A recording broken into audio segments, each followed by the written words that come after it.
பாண்டியன் ஸ்டோரில் என்ன நடக்குதுன்னு பார்க்கலாம் வாங்க. வீடியோவை ஸ்கிப் பண்ணாமல் கடைசி வரைக்கும் பாருங்கள். சேனலை சப்ஸ்கிரைப் பண்ணிக்கோங்க, மறக்காமல் பெல் ஐக்கானையும் கிளிக் பண்ணிக்கோங்க. இப்போது போலீஸ் சக்திவேல் கிட்ட முத்துவேல் கிட்ட சொல்கிறாங்க, நீங்கள் அரிசியையும் ராஜியையும் கூட்டிகிட்டு போகலாம், மற்ற எல்லாரையுமே நாங்கள் ஜெயிலுக்குள்ளே போட போகிறோம், இங்கே யாருமே இங்கே இருக்க வேண்டாம், நீங்கள் எல்லாருமே உங்கள் வீட்டுக்கு போகலாம் அப்படின்னு சொல்கிறாங்க.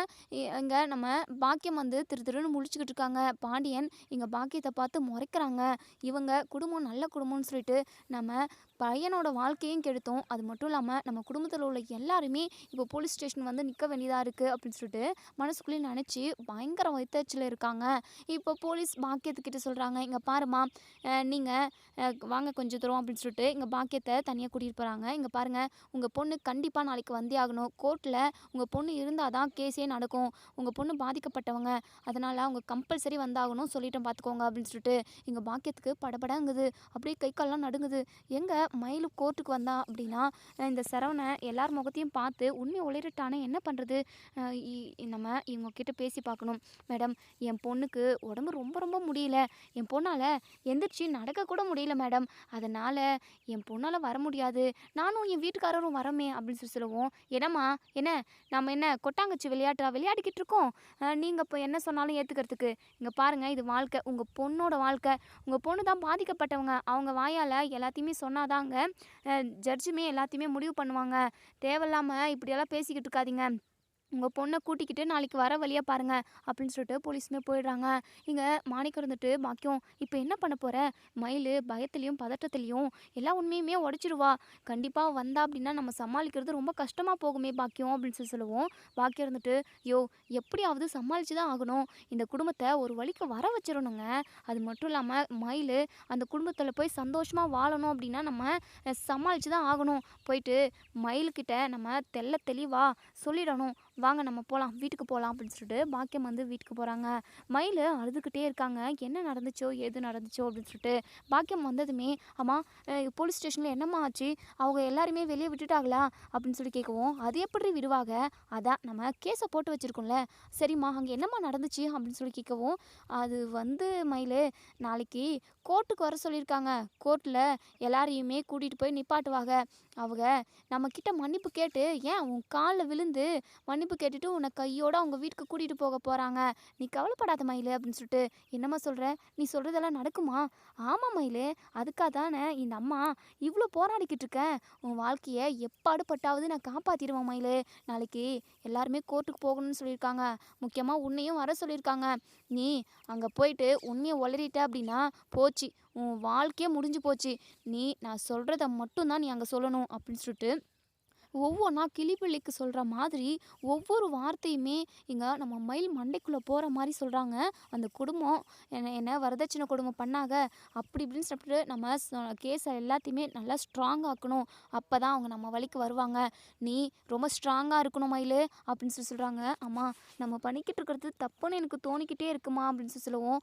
மயில், தப்பெல்லாம் ஒன்றும் கிடையாதுடி, நல்ல விஷயத்துக்காக பொய் சொல்கிறதெல்லாம் தப்பு கிடையாது, உன் வாழ்க்கையை காப்பாற்றிக்கிறதுக்காக தானே நம்ம இப்படியெல்லாம் பண்ணிக்கிட்டு இருக்கோம், மற்றபடி வேறு ஒன்றும் இல்லைல்ல, நீ பயப்படாத மயில், எல்லாத்தையும் இந்த அம்மா பார்த்துக்கிறேன், உன் வாழ்க்கையை நான் கண்டிப்பாக காப்பாற்றி கொடுப்பேன், நீ மகாராணி மாதிரி அந்த வீட்டுக்குள்ளே வாழ்வடி அப்படின்னு சொல்கிறாங்க.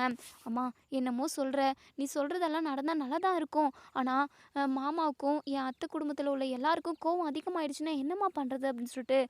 அதெல்லாம் நீ கவலைப்படாதடி, அதான் நான் சொல்லிட்டேன்ல, இங்கே பார், நான் சொல்லி கொடுக்குறத மட்டும் நீ நாளைக்கு கோர்ட்டில் சொன்ன அப்படின்னா அதுவே போதும் அப்படின்னு சொல்லிட்டு. இன்னொரு சைடு இங்கே நம்ம மீனா ராஜி அரசின்னு யாருமே சாப்பிடவே இல்லை. இப்போது முத்துவேல் வீட்டுக்கு நம்ம ராஜியையும் அரசியையும் கூட்டிகிட்டு போகிறாங்க. இங்கே நம்ம குமாருக்கு பயங்கர சந்தோஷமாக இருக்குது, அரசி நம்ம வீட்டுக்குள்ளே வரா, எப்படியாவது அவன் மனசில் இடம் பிடிச்சிடணும், அதுக்கு அவங்க குடும்பத்தில் உள்ள எல்லாரையுமே காப்பாற்றி ஆகணும், ஏதாவது பண்ணணும், லாயர்கிட்ட நல்லா பேசி ஏதாவது பண்ணி அவங்க குடும்பத்தை காப்பாற்றியே ஆகணும் அப்படின்னு சொல்லிட்டு நம்ம குமார் வந்து மனசுக்குள்ளேயே நினைக்கிறாங்க. இப்போது இங்கே அரசி இருந்துட்டு, நான் எங்கள் வீட்டுக்கே போகிறோம் அப்படின்னு சொல்லுவோம். உடனே இங்கே சக்திவேல் இருந்துட்டு, வாமா நீயும் வாமா, இது நம்ம வீடு தானே அப்படின்னு சொல்லிட்டு அரசி ராஜி இவங்க 2 பேரையுமே கூட்டிகிட்டு போகிறாங்க. மீனா, நான் கிளம்புறேன், ஏதாவது பண்ண முடியுமா, அவங்க எல்லாரையுமே வெளியே கொண்டு வர்றதுக்காகன்றதை நான் பார்க்குறேன் அப்படின்னு சொல்லிட்டு மீனா வந்து தனியாக கிளம்பி வராங்க. எங்கன்னா மயிலை பார்க்குறதுக்காக தான் வராங்க. இப்போது இங்க நம்ம அரசியும் ராஜியும் அழுதுகிட்டே இருக்காங்க. அப்பத்தா இருந்துட்டு, "இங்க பாரும்மா, அழுகாதம்மா. கண்டிப்பா கோர்ட்ல உங்க பக்கம் தான் நம்ம பக்கம் தான் தீர்ப்பு சாதகமா சொல்லுவாங்க. நம்ம பக்கம் எந்த தப்புமே இல்லல்ல. கடவுள் ஒருத்தவங்க இருக்காருல்ல. கண்டிப்பா அந்த கடவுள் நம்ம கோமதி குடும்பத்தில உள்ள எல்லாரையுமே காப்பாத்திருவாங்க." அப்படின்னு சொல்லிட்டு, இங்க நம்ம அப்பத்தா வந்து அரசிக்கும், நம்ம ராஜிக்கும் ஆறுதல் சொல்லிக்கிட்டு இருக்காங்க. இன்னொரு சைடு இங்க நம்ம மீனா நேரா மயிலோட வீட்டுக்கு தான் போறாங்க. வீட்டுக்கு போனதுமே இங்க பாக்கியம் இருந்துட்டு, "ஏய் மீனா எதுக்காக இங்கே வந்த?" அப்படின்னு சொல்லவும், "இங்கே பாருங்க உங்ககிட்ட நான் பேசுறதுக்கு வரவு கிடையாது. நான் மயில் அக்கா கூட தான் பேசணும்." அப்படின்னு சொல்லிட்டு, "இல்லை இல்லை இங்கே மயில் இல்லை. மயிலை அவங்க அப்பா ஹாஸ்பிட்டல் கூட்டிகிட்டு போயிருக்காங்க. நீ இங்கேருந்து முதல்ல கிளம்பு." அப்படின்னு சொல்லிட்டு இங்கே நம்ம மீனாவை அது இதுன்னு சொல்லி துரத்தி விட்டுடுறாங்க. கடைசி வரைக்கும் நம்ம மீனாவால் மயில் கூட பேசவே முடியல. இப்போது இங்கே நம்ம மயில் வந்து ரெஸ்ட் ரூம் போயிட்டு அப்போ தான் வராங்க. "என்னம்மா யாரோ வந்து பேசிக்கிட்டு இருந்த மாதிரி இருந்தது. அதுவும் மீனா வாய்ஸ் மாதிரியே இருந்தது. அதான் நான் சீக்கிரமாகவே வந்தேன். அம்மா யாரும்மா வந்தது?" அப்படின்னு சொல்லி கேட்கவும், "ஏ மயிலு யாரும் இல்லடி, பக்கத்து வீட்டுக்காரி சரளா தான் வந்தா. வந்து என்ன ஏதோ போலீஸ் ஸ்டேஷனில் பிரச்சனை போய்கிட்டு இருக்கான், உங்கள் பொண்ணு வாழ்க்கை என்னாச்சு அப்படி இப்படின்னு சொல்லிட்டு விசாரிச்சாங்க. நான் அதெல்லாம் ஒன்றும் இல்லை அப்படின்னு சொல்லிட்டு நான் உங்களை அனுப்பி வச்சுட்டேன்டி. உனக்கு தெரியாதா நம்ம ஊரை பற்றி அது இதுன்னு சொல்லிட்டு ஏதாவது பேசிக்கிட்டே தான் இருப்பாங்க. அதெல்லாம் நம்ம காதில் வாங்கிக்க கூடாதுடி." அப்படின்னு சொல்லிட்டு ஒரு வழியாக மயிலை வந்து சமாளிச்சிடுறாங்க. மறுநாள் காலையில் இங்கே போலீஸ் ஸ்டேஷன்லேருந்து நம்ம பாண்டியன், கதிர், கோமதி இவங்க எல்லாரையுமே கோர்ட்டுக்கு கூட்டிகிட்டு போய்கிட்டு இருக்காங்க. இன்னொரு சைடு இங்கே பாக்கியத்துக்குமே கால் வருது போலீஸ்கிட்டேருந்து. "நீங்களும் சீக்கிரமாக இங்கே கோர்ட் வாசலுக்கு வந்துடுங்க." அப்படின்னு சொல்லி சொல்கிறாங்க. "சரிங்க மேடம், நாங்கள் வந்துடுறோம்." அப்படின்னு சொல்லிட்டு இப்போது இங்கே மயில், மாணிக்கம், பாக்கியம் இவங்க 3 பேருமே ரெடி ஆகிக்கிட்டு இருக்காங்க. சுடர் இருந்துட்டு, "அம்மா என்னம்மா நடக்குது? கோர்ட்டு கேஸ் அது இதுன்னு சொல்லிட்டு என்னென்னமோ பண்ணிக்கிட்டு இருக்க. அக்காவோட வாழ்க்கையை நீ கெடுத்து விட்டுற மாட்டியே? ஏற்கனவே அக்கா வாழ்க்கை கெட்டு போய் தான் இருக்குது. இன்னுமே அதில் நீ மண்ணை வாரி போட்டுறாத அக்கா வாழ்க்கையில்." அப்படின்னு சொல்லிட்டு சுடர் சொல்லவும், "ஏய் சுடரு, என்னடி பெரிய மனுஷி மாதிரி பேசுகிற? பெரியவங்க விஷயம் இது. இதிலெல்லாம் நீ மூக்க நுழைக்காத. வீட்டில் உள்ள வேலையை பாரு. துணியெல்லாம் நிறைய துவைக்கணும், அதெல்லாம் துவைச்சி போடு. வீட்டை தொடச்சி கூட்டி பெருக்கி க்ளீனாக வைடி. அது மட்டும் இல்லாமல் சமைச்சு வச்சிரு. நாங்கள் கோர்ட்டுக்கு போயிட்டு பசியோடு வருவோம். நாங்கள் இங்கே வந்து தான் சாப்பிட முடியும். கடையில் எது சாப்பிட்லாம் அப்படின்னா கூட கையில் காசு இல்லை, உனக்கு தெரியும்ல. வீட்டில் இருக்கிறத ஏதாவது உப்புமாவோ சேமியாவோ செஞ்சு வைடி. நாங்கள் போயிட்டு வந்துடுறோம்." அப்படின்னு சொல்லிட்டு இங்கே பாக்கியமும் நம்ம மாணிக்கம் அதுக்கப்புறம் மயில் இவங்க 3 பேருமே கிளம்பிக்கிட்டு இருக்காங்க. இன்னொரு சைடு இங்கே நம்ம மீனாவுக்கு பதட்டமாக இருக்குது, பயமாகவும் இருக்குது. இங்கே அரசிக்கிட்டே ராஜிக்கிட்ட தான் இருக்காங்க. இப்போ மயிலுக்கு நம்ம மீனா கால் பண்ணுறாங்க. ஆனால் மயிலோட ஃபோனு இங்கே பாக்கியத்துக்கிட்ட தான் இருக்குது. அதை சைலண்ட்லேயுமே போட்டு விட்டுறாங்க, மீனா கால் பண்ணிக்கிட்டே இருக்காங்க அப்படின்னு சொல்லிட்டு. கடைசி வரைக்குமே மயில்கிட்ட நம்ம பாக்கியம் வந்து ஃபோனே கொடுக்க மாட்டேங்கிறாங்க. ஏன்னா மீனா ஏதாவது பேசி மனசை கரைச்சிருவாளோ, கேஸை வாபஸ் வாங்க வச்சிருவாளோன்னு சொல்லிட்டு பாக்கியம் வந்து அந்த ஃபோனை அட்டன் பண்ணவே பண்ணுறதில்ல. மயில்கிட்ட அவங்க ஃபோனையுமே கொடுக்கவும் கொடுக்குறதில்ல. நம்ம பாக்கியம் தான் வச்சுக்கிட்டு இருக்காங்க. இப்போது இங்கே கோர்ட் வாசலுக்கு பாக்கியம், மயில், மாணிக்கம் இவங்க 3 பேருமே வந்துடுறாங்க. இன்னொரு சைடு சக்திவேல், முத்துவேலு, அதுக்கப்புறம் அரசி, ராஜி, நம்ம மீனான்னு இவங்க எல்லாருமே ஒரு சைடு வந்து நிற்கிறாங்க. இப்போது மயில் வந்து மீனாவை பார்க்குறாங்க. "அம்மா மீனா அங்கே நின்றுக்கிட்டு இருக்கா, நான் போய் மீனா கிட்ட பேசிட்டு வந்துடுறேம்மா." அப்படின்னு சொல்லவும் உடனே இங்கே பாக்கியம் இருந்துட்டு, "ஏ மயில், கூறு கடவுளே, உனக்கு கொஞ்சமாவது புத்தி அறிவு ஏதாவது இருக்காடி? அவங்க கிட்டலாம் பேசாதடி. இங்கே கேஸ் போக போகுது. கேஸ் போய்கிட்டு இருக்கப்போ அவங்க கூட பேசணும் அப்படின்னா நம்ம போய் கேஸை போட்டிருக்கோன்னு சொல்லிட்டு அவங்க கண்டுபிடிச்சிருக்க மாட்டாங்களா? என்ன மயில், ஏன் இப்படி அவசரப்படுற? நான் சொன்னது மட்டும்தான் நீங்கள் பேசணும். என்னெல்லாம் சொல்லி தந்திருக்கேன்னு சொல்லிட்டு உனக்கு ஞாபகம் இருக்குல்ல? சரியா? சொன்னதை கரெக்டாக பேசினாவே எனக்கு அதுவே போதும்." அப்படின்னு சொல்லிட்டு இங்கே மயில்கிட்ட பாக்கியம் வந்து அப்பப்போ இதை தான் பேசணும், இதை தான் சொல்லணும்னு சொல்லிட்டு ஒவ்வொரு நிமிஷமும் அவங்க மண்டைக்குள்ளே ஏற்றிக்கிட்டே இருக்காங்க. இப்போது இங்கே நம்ம சரவணன், பாண்டியன், கோமதி இவங்க எல்லாரையுமே போலீஸு ஒவ்வொருத்தருமே 2 சைட்லுமே பிடிச்சிட்டு வராங்க. நம்ம பாக்கியம் வந்து பார்க்குறாங்க, மயிலுமே பார்க்குறாங்க. "அம்மா அங்கே பாருங்க மாமா, மாமாவையும் அத்தை எல்லாரையுமே போலீஸ் பிடிச்சிட்டு வராங்க." "பின்ன போலீஸ் பிடிச்சிட்டு வராமல் வேறு யாரையும் பிடிச்சிட்டு வருவாங்க? ஜெயிலுக்குள்ளே இருந்தவங்கள போலீஸ் தான் பிடிச்சிட்டு வருவாங்க." "ஏ மயிலு, நீ சைலண்ட்டாக இருடி." அப்படின்னு சொல்லிட்டு இங்கே பாண்டியன், கோமதி, இங்கே சரவணன் இவங்க 3 பேருமே இங்கே மயிலை பார்க்குறாங்க. "இப்படி ஒரு நிலைமைக்கு ஆளாக்கிட்டேடி, உன்னெல்லாம் சும்மாவே விடமாட்டேன்டி." அப்படின்னு சொல்லிட்டு இங்கே நம்ம சரவணன் மனசுக்குள்ளே நினைக்கிறாங்க. இப்போது நம்ம பாண்டியன், கோமதிக்குமே ரொம்பவே மனசு கஷ்டமாக இருக்குது. ஏன் இப்படி ஒரு தன்னோட பிள்ளைக்கு அந்த கடவுள் அமைச்சு வச்சாரு அப்படின்றத யோசித்து யோசித்து ரொம்பவே நொந்து போகிறாங்க. இப்போது நம்ம மீனாவுமே மயில்கிட்ட பேசலான்னு சொல்லிட்டு ட்ரை பண்ணுறாங்க. ஆனால் பாக்கியம் வந்து அதுக்கு இடம் கொடுக்கவே இல்லை, கடைசி வரைக்கும் கொடுக்கவே இல்லை. அதுக்கப்புறம் எல்லாருமே கோர்ட்டுக்குள்ளே போகிறாங்க. இப்போது நீதிபதியுமே வராங்க, எல்லாருமே வணக்கம் வைக்கிறாங்க. இப்போது இங்கே நம்ம சரவணனை தான் முதல்ல கூப்பிட்றாங்க. சரவணன் ஒரு சைடு ஒரு செல்லில் இருக்காங்க, இன்னொரு செல்லில் நம்ம மயில். இப்போது நம்ம மயிலுக்கு நிறையவே சொல்லி கொடுத்து தான் அனுப்பியிருக்காங்க பாக்கியம். இருந்தாலும் நம்ம சரவணனை பார்த்து மயில் அழுதுகிட்டே இருக்காங்க. இப்போ ரெண்டு சைடுமே ரெண்டு பேரும் நின்றுக்கிட்டு இருக்காங்க. இப்போ நீதிபதி இருந்துட்டு இங்கே நம்ம மயில்கிட்ட ஃபஸ்ட்டு கேட்குறாங்க, என்னம்மா உன் புருஷன் குடும்பத்தில் உள்ளவங்க எல்லாருமே உன்னை வரதட்சணை கொடுமை பண்ணதா நீங்கள் கேஸ் கொடுத்துருக்கீங்க. அது மட்டும் இல்லாமல் உங்களோட கருவு கலையிற அளவுக்கு அவங்க அடித்து துன்புறுத்தினாதான் ஸ்டேட்மெண்ட்டில் இருக்குது. அதெல்லாம் உண்மையாம்மா? உன்னை அந்த குடும்பத்தில் உள்ள எல்லாருமே ரொம்பவே கொடுமை பண்ணாங்களா? சொல்லுமா அப்படின்னு சொல்லி கேட்குறாங்க. இப்போது இங்கே மயில் அழுகிறாங்க, எதுவுமே பேச மாட்டேங்கிறாங்க. உடனே பாக்கியத்துக்கு படபடங்குது. யோ என்னையா இவ அழுதுகிட்டு நிற்கிறா, தைரியமாக சொல்ல வேண்டியது தானே? அவளுக்கு கிளிப்புள்ளிக்கு சொல்கிற மாதிரி ஒவ்வொரு வார்த்தையும் அவன் மண்டைக்குள்ளே எப்படியெல்லாம் ஏற்றி விட்டேன். ஆனால் அவள் எப்படி மரமாட்ட மாதிரி நின்றுக்கிட்டு இருக்கா பாரியா. எனக்கு வர கோவத்துக்கு எனக்கு பயம், உன்னை அடித்து கொன்னே போட்டுருவேன் அப்படின்னு சொல்லிட்டு.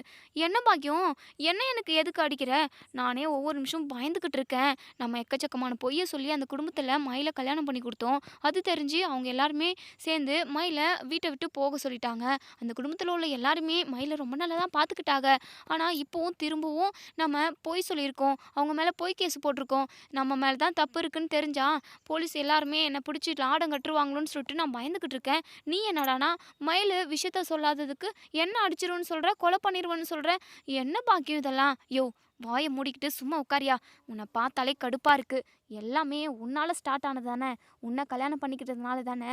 நான் ரொம்பவே ஏழையாக இருந்தேன், ஒரு ரூபா கூட சம்பாதிச்சு வந்து கொடுக்க மாட்டேன். அதனால தானே என் பிள்ளைங்கள படிக்க வைக்க முடியல. அது மட்டும் இல்லாமல் அவளுக்கு பொய் சொல்லி கல்யாணம் பண்ண வேண்டியதை சுச்சுவேஷன் ஆகிப்போச்சு அப்படின்னு சொல்லிட்டு. இப்போது இன்னொரு லாயர் வந்து இங்கே மயில்கிட்ட கேட்டுக்கிட்டே இருக்காங்க, என்னம்மா எதுவுமே சொல்லாமல் சைலண்ட்டாகவே இருக்க, என்னன்னு சொல்லுமா? அது வந்து அப்படின்னு சொல்லிட்டு பேசவே தயங்குறாங்க. உடனே இங்கே லாயர் இருந்துட்டு தண்ணி கொண்டு வந்து கொடுங்க இவங்களுக்கு அப்படின்னு சொல்லிட்டு. இப்போது மயில் தண்ணி குடிக்கிறாங்க. உடனே இன்னொரு பக்கம் லாயர் இருந்துட்டு சரவணன் கிட்ட, இங்கே பாருங்கள், அந்த பொண்ணை நீங்கள் அடித்து கொடுமைப்படுத்ததா, அதாவது வரதட்சணை கொடுமை பண்ணீங்க அப்படின்னு சொல்லிட்டு கேஸ் ஃபைல் பண்ணியிருக்காங்க. நீங்கள் என்ன நினைக்கிறீங்க? உங்கள் சைடில் இருக்கிற அதாவது உங்களோட வாதத்தை என்னன்னு சொல்லிட்டு கொஞ்சம் முன்வைங்க, அதாவது பேசுங்க, உங்கள் பக்கம் சைடில் இருக்கிற நியாயம் என்னன்னு சொல்லுங்கள் அப்படின்னு சொல்லிட்டு கேட்குறாங்க. இப்போது நம்ம சரவணன் இருந்துட்டு, ஐயா நான் சொல்கிறது எல்லாமே 100க்கு 100 உண்மை. இது அந்த சாமி மேலே சத்தியமாக நான் சொல்கிறது எல்லாமே உண்மை. முதலேருந்து சொல்கிறேன் பாருங்கய்யா, நான் மயிலை பிடிச்சி தான் கல்யாணம் பண்ணிக்கிட்டேன். அதாவது நான் அவளை லவ் பண்ணல, என் அப்பா அம்மா பார்த்து வச்ச பொண்ணு தான். அவங்க குடும்பத்துக்கிட்ட நாங்கள் வரதட்சணை, அதாவது அவள் நிறைய படிச்சிருக்காளா, இல்லை வேலைக்கு போகணும், இல்லை இம்புட்டு நகை போட்டுக்கிட்டு தான் வரணும்னு சொல்லிட்டு நாங்கள் எந்த ஒரு ரூல்ஸுமே போடல. நாங்களா போனோம், பொண்ணு நல்ல பொண்ணாக இருந்தால் போதும் அப்படின்றத மட்டும்தான் நான், என் அப்பாவும் சரி என் அம்மாவும் சரி என் குடும்பத்தில் உள்ள எல்லாருமே அதை மட்டும்தான் நினச்சாங்க. அவங்களா சொன்னாங்க என் பொண்ணு எம்ஏ படிச்சிருக்கா அப்படின்னு சொல்லிட்டு. அது மட்டும் இல்லாமல் என்னோட அவளுக்கு 2 வயசு சின்ன வயசு தான் அப்படின்னு சொல்லிட்டு சொன்னாங்க. ஆனால் 2 வருஷம் ஆச்சு. அந்த 2, 3 பொய்யை சொல்கிறதுக்காக, அது மறைக்கிறதுக்காக எக்கச்சக்கமான பொய்யை சொல்லி எங்கள் குடும்பத்தை ஏமாற்றிருக்காங்க. எங்கள் குடும்பத்தை ரொம்பவே மன உளைச்சலுக்கு ஆளாக்கிக்கிறாங்க. அவள் 12ஆம் கிளாஸ் தான் படிச்சிருக்கா. அது மட்டும் இல்லாமல் என்னோட 2 வயசு பெரியவ.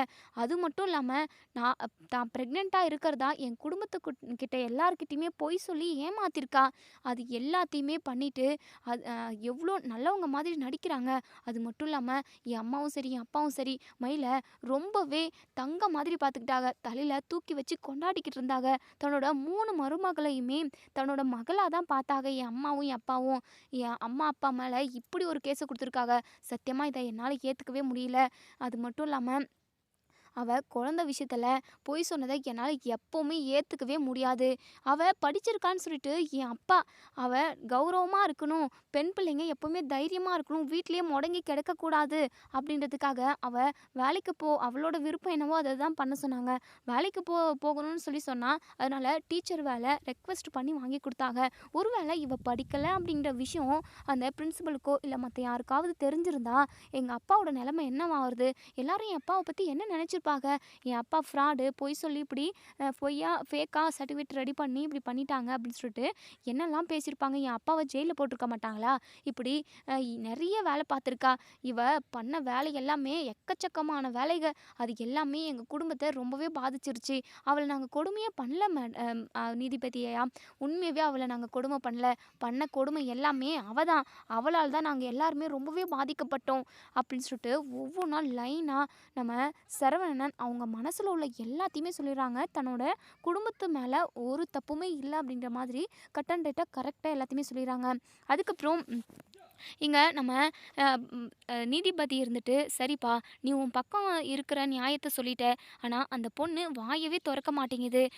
சரி, அந்த பொண்ணை அடித்து துன்புறுத்தன்னு தான் சொன்னாங்க. அது எல்லாமே உண்மையா? அந்த பொண்ணை அடிச்சிருக்கீங்களா? ஐயோ இல்லை நீதிபதி ஐயா, உண்மையாகவே நாங்கள் அடிக்கவே கிடையாது. இது வரைக்கும் மயில் மேலே என் சுண்டு விரல் கூட பட்டிருக்காது. அது மட்டும் இல்லாமல் அவள் என்னை பண்ண கொடுமை, அவள் சொன்ன பொய்யினால் நான் ரொம்பவே மன உளைச்சலுக்கு ஆளாயிருக்கேன். இதெல்லாம் சேர்த்து என்னை ஒரு முடிவெடுக்க வச்சிருக்கு என் மனசு. இனிமே அவள் கூட நான் ஒன்று சேர்ந்து வாழ மாட்டேன். இதுதான் என்னுடைய முடிவு, கடைசி முடிவு. அவள் கூட ஒன்று சேர்ந்து வாழ்கிற எனக்கு ஐடியாவே கிடையவே கிடையாது. அவளுக்கும் எனக்கும் விவாகரத்து பண்ணி விட்டுருங்க. அவள் கூட இருக்கிற ஒவ்வொரு நாளும் நான் ரொம்பவே கஷ்டப்பட்டிருக்கேன். அவள் அதாவது தூங்குற போது கல்லை எடுத்து தலைமையில போட்டால் கூட ஆச்சரியப்படுறதுக்கு இல்லை. அந்த மாதிரி கேஸ் தான் அவள். தயவு செஞ்சு அவகிட்டேருந்து என்னை காப்பாற்றி விடுங்க. அவள் கூட வாழ்கிறதுக்கு எனக்கு சுத்தமாக விருப்பம் இல்லை அப்படின்னு சொல்லிட்டு இங்கே நம்ம சரவணன் சொல்லிடுறாங்க. இப்போது நீதிபதியுமே சரவணன் சொன்னதை எல்லாத்தையுமே எழுதிக்கிறாங்க. இப்போது லாயர் இருந்துட்டு, ஏமா அவங்க பக்கம் உள்ள நியாயத்தை சொல்லிட்டாரு, உன்னுடைய சைட்லேருந்து ஏதாவது இருந்தால் சொல்லுமா அப்படின்னு சொல்லவும் இங்கே நம்ம மயில் அழுதுகிட்டே நிற்கிறாங்க. உடனே பாக்கியம், நான் பேசலாமா ஐயா அப்படின்னு சொல்லி கேட்கவும், சரி வாங்கம்மா அப்படின்னு சொல்லிட்டு, ஐயா என் பொண்ணை அவ்வளோ பயப்படுத்தி வச்சுருக்காங்க. அவளை வாயை கூட திறக்க முடியாத அளவுக்கு அவங்க கொடுமை பண்ணி வச்சுருக்காங்க. எங்கே ஏதாவது சொன்னால் அவங்க எல்லாருமா சேர்ந்து என் பொண்ணை ஏதாவது பண்ணிடுவாங்களோன்னு சொல்லிட்டு பயப்படுறா மேடம் சார் அப்படின்னு சொல்லிட்டு சொல்லவும், உடனே லாயர் இருந்துட்டு, இங்கே பாருமா, எதுக்காகவும் நீங்கள் பயப்பட வேண்டாம். நீங்கள் உண்மை என்ன அப்படின்றத நேரடியாக சொல்லிடுங்க. அதனால தானே கோர்ட்டுக்கே வந்திருக்கு. அதாவது இவ்வளோ தைரியமாக கேஸ் கொடுத்துருக்கீங்களே, இவ்வளோ தூரம் வந்ததுக்கப்புறம் பேசாமல் இருந்தால் என்ன அர்த்தம் அப்படின்னு சொல்லிட்டு இப்போது நம்ம மயிலோட காலை மிதிக்கிறாங்க. இது பாக்கியம், என் மயில் ஆமான்னு சொல்லுடி, அப்போ தான் நீ சரவணன் கூட ஒன்று சேர்ந்து வாழ முடியும். இல்லைனா நீ கடைசி வரைக்கும் வாழவே முடியாதுடி, நான் சொல்கிறத கேளுடி அப்படின்னு சொல்லிட்டு உடனே மயிலுமே, ஆமாம் அவங்க எல்லாருமே என்ன கொடுமை பண்ணாங்க அப்படின்னு சொல்லிட்டு ஒரே ஒரு வார்த்தை சொல்கிறாங்க. அதே சமயம் வரதட்சணை கொடுமை பண்ணாங்க அப்படின்னு சொல்லிட்டு சொல்லிடுறாங்க. இப்போது இதெல்லாம் கேட்ட நம்ம பாண்டியன், கோமதி எல்லாருமே பயங்கரமாக அதிர்ச்சி ஆகுறாங்க. இப்படி சொல்கிறதுக்கு இவளுக்கு வாய் கூசலியாங்க, எப்படி சொல்கிறா பாருங்க அப்படின்னு சொல்லிட்டு கோமதி சொல்கிறாங்க. இப்போது இங்கே நம்ம ராஜியும் மீனாவும் பேசிக்கிறாங்க. அக்கா, அவங்க வரதட்சணை கொடுமைன்னு கேஸ் போட்டிருக்காங்க. ஆனால் அவங்க போட்ட நகையில் எல்லாமே கவரிங் தானே, தங்கம் ஒன்றும் இல்லையே. இந்த விஷயம் நமக்கு தெரிஞ்சிருக்கு, நமக்கு தெரிஞ்ச விஷயத்த நம்ம சொல்லலாமா அப்படின்னு சொல்லி கேட்கவும், கண்டிப்பாக சார், எனக்கு ஒரு முக்கியமான விஷயம் தெரியும், என் குடும்பத்துக்கே தெரியாத ஒரு விஷயம் தெரியும், நாங்கள் அங்கே பேசலாமா அப்படின்னு சொல்லிட்டு உடனே நீதிபதியுமே ஓகே சொல்கிறாங்க. உடனே இங்கே நம்ம மீனாவும் ராஜியும் ஒரு கூட்டுக்குள்ளே, அதாவது செல்லில் நிற்கிறாங்க. இப்போது லாயர் இருந்துட்டு, சொல்லுங்கம்மா உங்களுக்கு என்ன அப்படி ஒரு பெரிய விஷயம் தெரியும் அப்படின்னு சொல்லி கேட்கவும், சார், மயிலக்கா மயிலக்காவோட வாழ்க்கை நல்லா இருக்குன்னு சொல்லிட்டு நாங்கள் எல்லாருமே நினச்சோம். ஏன் என் அத்தை எங்கள் எல்லாருமே ரொம்ப நல்லா பார்த்துக்கிட்டாங்க. நானும் ராஜியும் அந்த வீட்டுக்கு மருமகளை தான் போயிருக்கோம். இன்ன வரைக்குமே என் அத்தை என் அம்மா திட்டின அளவுக்கு கூட என் அத்தை திட்டிருக்க மாட்டாங்க. இந்த வேலையை செஞ்சே ஆகணும்னு சொல்லிட்டு ஆர்டர் கூட போட்டது கிடையாது. இப்படி என் அத்தை எங்கள் ஒவ்வொருத்தரையுமே ரொம்ப நல்லா கவனிச்சுக்கிட்டாங்க. சாப்பாடு விஷயத்துலேருந்து, எங்களுக்கு துணிமணி துவைச்சி கொடுக்குறதுலேருந்து, எங்ககிட்ட பாசமாக பேசுகிறதுலேருந்து எல்லாமே நல்லா பார்த்துக்கிட்டாங்க. இப்படி ஒருத்தவங்கள இவங்க குறை சொல்கிறாங்க. இப்படி ஒரு கேஸை பண்ணி, அதாவது கேஸை கொடுத்து குடும்பத்தோட இப்படி ஜெயிலுக்குள்ளே அனுப்பிட்டாங்க. இந்த அளவுக்கு இவங்க வந்ததுக்கப்புறம் நான் சைலண்ட்டாக இருக்க விரும்பலை. அதாவது எனக்கும் ராஜிக்கும் ஒரு மிகப்பெரிய முக்கியமான விஷயம் தெரியும். எங்கள் குடும்பத்துக்குள்ளே யாருக்குமே இந்த விஷயம் தெரியாது. மயிலக்காவோட வாழ்க்கை நல்லா இருக்கணும், அவங்க வாழ்க்கைக்கு எந்த பிரச்சனையும் வரக்கூடாது எங்களால் அப்படின்னு சொல்லிட்டு நாங்கள் இத்தனை நாளாக இந்த விஷயத்த மறைச்சி வச்சுருந்தோம். இனிமேலும் நாங்கள் மறைச்சி வைக்க விரும்பலை அப்படின்னு சொல்லிட்டு சொல்கிறாங்க. மயிலக்காவுக்கு 80 பவுன் போட்டிருந்தாங்க. அதுவும் என் மாமாவும் என் அத்தையும் நகை போடுங்க, நீங்கள் போட்டே ஆகணும், இவ்வளோ போட்டால் தான் உங்கள் பொண்ணை கல்யாணம் பண்ணிக்க முடியும்னு சொல்லிட்டு என் அத்தையும் மாமாவும் சொல்லவே இல்லை. ஆனால் அவங்களா தான் 80 பவுன் போடுறோன்னு சொன்னாங்க. 80 பவுன் போட்டாங்க. நாங்களும் போட்டதாக தான் நினச்சிக்கிட்டு இருந்தோம். அதாவது கல்யாண மண்டபத்தில் அது கவரிங்கா இல்லை தங்கமா அப்படின்னு சொல்லிட்டு கூட யாருமே அதை செக் பண்ணி கூட பார்க்கல. அவங்க 80 பவுன் போட்டேன்னு சொன்னாங்க. இத்தனை பவுன் இருக்குதான்னு கூட செக் பண்ணி பார்க்கல. அப்படி அவ்வளோ ஒரு நம்பிக்கையாக தான் இருந்தாங்க. அதுக்கப்புறம் கொஞ்ச நாளைக்கு முன்னாடி தான் எனக்கும் ராஜிக்குமே இந்த விஷயம் தெரிய வந்தது. அந்த 80 பவுனில் 8 பவுன் மட்டும்தான் தங்கம், மீதி இருக்கிற எல்லா நகையுமே கவரிங். இந்த விஷயம் தெரிஞ்சு நாங்கள் பயங்கரமாக அதிர்ச்சி ஆகிட்டோம். இந்த விஷயத்த கேட்டதுமே அப்படியே ஒரு மாதிரி நெஞ்சு அடிக்கிற மாதிரி இருந்தது. பெருமையாக 80 பவுன் போட்டிருக்கோம் அப்படின்னு சொல்லிட்டு இவங்க கவரிங் நகையை போட்டுட்டு பெருமை பேசிக்கிட்டு இருக்கிறதுல என்னங்க வரப்போகுது? ஒரு குடும்பத்தை எப்படியெல்லாம் ஏமாத்துறாங்க இவங்க. இப்படி ஏமாத்துறதெல்லாம் ரொம்ப தப்பு தானே. அதுக்கப்புறம் எங்களுக்கு தெரிஞ்சிச்சுன்ற விஷயம் இவங்க எல்லாருக்குமே தெரிஞ்சிருச்சு. அதாவது மயிலக்காவோட ஃபேமிலிக்கு. மயிலக்காவோட ஃபேமிலியில் உள்ள அவங்க அம்மாவும் அவங்க அப்பாவும் எங்ககிட்ட கேட்டாங்க, தயவு செஞ்சு இந்த விஷயத்த யார்கிட்டையும் சொல்லாதீங்க, நாங்கள் கவரிங்காக இருக்கிற நகை எல்லாத்தையுமே தங்கமாக மாற்றி வச்சுடுவோம், இந்த விஷயத்த யார்கிட்டையாவது சொன்னீங்க அப்படின்னா மயிலோட வாழ்க்கையே போயிடும், உங்கள் கையில் தான் மயிலோட வாழ்க்கை இருக்குது, அப்படி இப்படின்னு என்னென்னமோ பேசி என்னென்னமோ சொன்னாங்க. நாங்களும் மயிலக்காவோட வாழ்க்கை கெட்டு போகக்கூடாது அப்படிங்கிறதுக்காக நாங்கள் இந்த விஷயத்தை யார்கிட்டையுமே லீக் அவுட் பண்ணல. ஏன் அவங்க எங்கள் அத்தை குடும்பத்து மேலே வரதட்சணை கொடுமை கேஸுன்னு சொல்லிட்டு போட்டாங்க.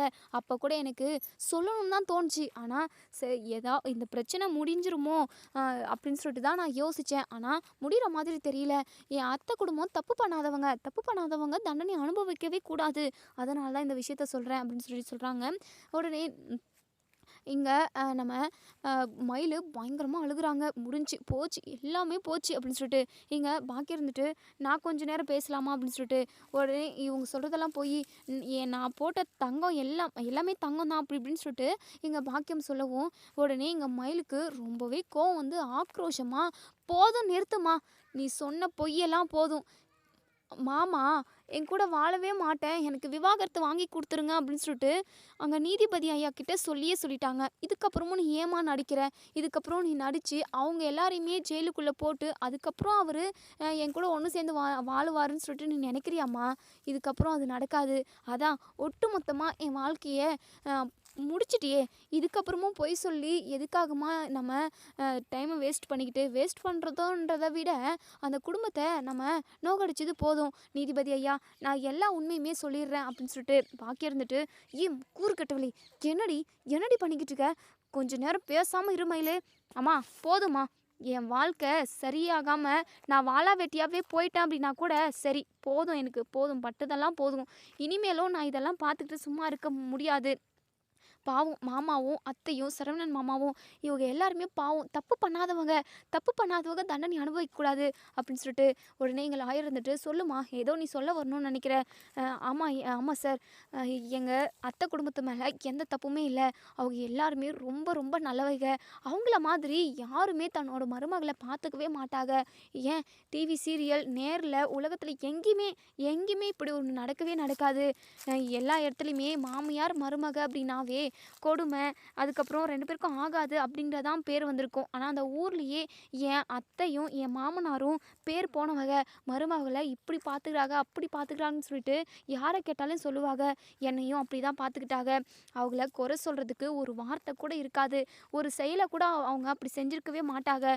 அப்படிப்பட்டவங்க இந்த இடத்துல வந்து நிற்க வேண்டிய அவசியமே இல்லை, நிற்கவும் கூடாது. என்னை வரதட்சணை கொடுமைலாம் இவங்க பண்ணல. என் அம்மாவும் என் அப்பாவும் தான் தப்பு, என் அம்மாவும் என் அப்பாவும் தான் பொய் சொன்னது. நகை விஷயம், படிப்பு விஷயம், எல்லா விஷயத்துலையுமே பொய் சொன்னது உண்மைதான். ஆனால் குழந்தை விஷயத்தில் நாங்கள் பொய் சொல்லலை அப்படின்னு சொல்லிட்டு ஒட்டுமொத்த விஷயமும் எங்கள் மயில் சொல்லிடுறாங்க. தன்னோட அப்பா அம்மா மேலே தான் தப்பு அப்படின்னு சொல்லிட்டு அப்புறம் எங்கள் நீதிபதியுமே இது எல்லாத்தையுமே எழுதிக்கிறாங்க. இப்போது சரவணன் தான் பாதிக்கப்பட்டவர். அவங்க குடும்பத்துக்கு இனிமேல் எந்த தண்டனையுமே இல்லை, அவங்க வந்து ஜெயிலில் இருக்க வேண்டிய ஆளுங்க இல்லை அப்படின்னு சொல்லிட்டு நீதிபதியுமே சொல்லிடுறாங்க. இப்போது மயில் வந்து எங்கள் நீதிபதி ஐயா, உங்ககிட்ட ரெக்வஸ்ட்டாக ஒரு விஷயத்த மட்டும் நான் சொல்லிக்கிறேன். உங்களால் முடிஞ்சிச்சு அப்படின்னா, நாங்கள் பண்ண தப்பு தான், சொன்ன பொய் எல்லாமே தப்பு தான், ரொம்ப ரொம்ப தப்பு தான், மன்னிக்க முடியாத தப்பு தான், அதெல்லாம் மன்னிச்சு என்னை என் புருஷன் ஏற்றுக்கணும், என் புருஷன் கூட ஒன்று சேர்ந்து வாழணும்னு எனக்கு ஆசையாக இருக்குது, இனிமேல் நான் பொய்யே சொல்ல மாட்டேன் அப்படின்னு சொல்லிட்டு இங்கே மயில் வந்து சொல்கிறாங்க. உடனே இங்க நீதிபதி இருந்துட்டு ஒரு சரவணன் கிட்ட, இங்க பாருப்பா, புருஷன் பொண்டாட்டினா 1000 பிரச்சனை வரதான் செய்யும். உங்களுக்குள்ள எந்த பிரச்சனையுமே இல்ல. அவங்க குடும்பத்து ஆளுங்க பொய் சொன்னதுனால மட்டும் தான் இவ்ளோ பெரிய பிரச்சனை வந்திருக்கு. நீங்க மனசு வச்சீங்க அப்படின்னா கண்டிப்பா இவங்கள ஏத்துக்கலாமே அப்படின்னு சொல்லிட்டு சரவணன் கட் அண்ட் ரைட்டா இல்லவே இல்ல. என்னால முடியவே முடியாது. இப்படிப்பட்ட பொய்க்காரி கூட என்னால வாழ முடியாது அப்படின்னு சொல்லிட்டு ரொம்பவே ஸ்ட்ராங்கா சொல்லிடுறாங்க. தயவு செஞ்சு எனக்கு டிவோர்ஸ் நோட்டீஸ்ல அவங்க சைன் மட்டும் போட்டுட்டாங்கன்னா போதும். அதுவே அவங்களுக்கு பெரிய புண்ணியமா போகும் அப்படின்னு சொல்லிட்டு இந்த சரவணன் வந்து சொல்லிடுறாங்க. மயில் இருந்துட்டு, மாமா என்னை மன்னிக்கவே மாட்டீங்களா? எனக்கு மன்னிப்பே இல்லையா? அப்படின்னு சொல்லிட்டு பயங்கரமா அங்கேயே அழுது மயக்கம் போட்டு விழுந்துடுறாங்க. அதுக்கப்புறம் இங்க மயிலை வந்து தூக்கிட்டு வந்து இங்க நர்ஸை வர வச்சு பார்க்குறாங்க. இன்னொரு சைடு இங்க நீதிபதி இருந்துட்டு இந்த அதாவது பாண்டியன் குடும்பத்து மேலே எந்த தப்பும் இல்லை, அவங்கள ரிலீஸ் பண்ணிடலாம் அப்படின்னு சொல்லிட்டு ஒரு நேர்மையான ஒரு தீர்ப்பை வந்து நீதிபதி வந்து சொல்லிட்டாங்க. இப்போது நம்ம சரவணனுக்கு ரொம்பவே ரிலாக்ஸாக இருக்குது. எப்படியோ நம்ம குடும்பத்தில் உள்ள எல்லாருமே நம்மளால் ரொம்ப கஷ்டப்பட்டுட்டாங்க. நம்ம மட்டும்தான் போலீஸ் ஸ்டேஷன் வரைக்கும் வந்திருக்கணும், ஆனால் குடும்பத்தில் உள்ள எல்லாருமே வந்து ரொம்ப கஷ்டப்பட்டுட்டாங்களே, இதுக்கப்புறமா அவங்கள கஷ்டப்பட விடக்கூடாது. அதே சமயம் கூடிய சீக்கிரமே மயில்கிட்டேருந்து நம்ம டிவோர்ஸ் வாங்கிடணும், அப்போ தான் நம்ம நிம்மதியாக இருக்க முடியும் அப்படின்னு சொல்லிட்டு சரவணன் நினைக்கிறாங்க. இப்போது இங்கே கோமதி சரவணனை கட்டி பிடிச்சிக்கிட்டு அழுகுறாங்க. டேய் சரவணா, நான் ரொம்ப பயந்து போயிட்டேன்டா. எப்படியோ கடவுள் புண்ணியத்தில் நம்ம எல்லாருமே வெளியே வந்துட்டோம். அது மட்டும் இல்லாமல் எல்லாத்தையும் விடவும் உன் வாழ்க்கையை நினச்சாதாண்டா எனக்கு ரொம்ப மனசு கஷ்டமாக இருக்குது அப்படின்னு சொல்லிட்டு, அம்மா என்னை பற்றி நீ நினச்சி கவலைப்படாதம்மா, எல்லாமே சரியாயிடும். எல்லாம் சரியாகணும் அப்படின்னா அவன் என் கூட இருக்கக்கூடாது, அவளுக்கு எனக்கும் டிவோர்ஸ் ஆகணும். அப்போதாம்மா நான் நிம்மதியாக என் வாழ்க்கையை வாழ முடியும் அப்படின்னு சொல்கிறாங்க. இதோட இந்த ரிவ்யூ முடியுது. இதுக்கப்புறம் என்ன நடக்க சொல்லி வெயிட் பண்ணி பார்ப்போம் ஃப்ரெண்ட்ஸ். வீடியோ பிடிச்சிருந்தா லைக் பண்ணி கமெண்ட் பண்ணி தெரிவிங்க. இப்போது இங்கே நம்ம சரவணன் இவ்வளோ தப்பு பண்ண நம்ம மயிலை வந்து ரிவர்ஸ் பண்ணிட்டா ரொம்ப ரொம்ப நல்லாயிருக்கும் அப்படின்னு நினைக்கிறவங்க சரவணன் மயிலை டிவோர்ஸ் பண்ணணும் அப்படின்னு சொல்லிட்டு கமெண்ட் பண்ணி தெரிவிங்க. தேங்க்யூ.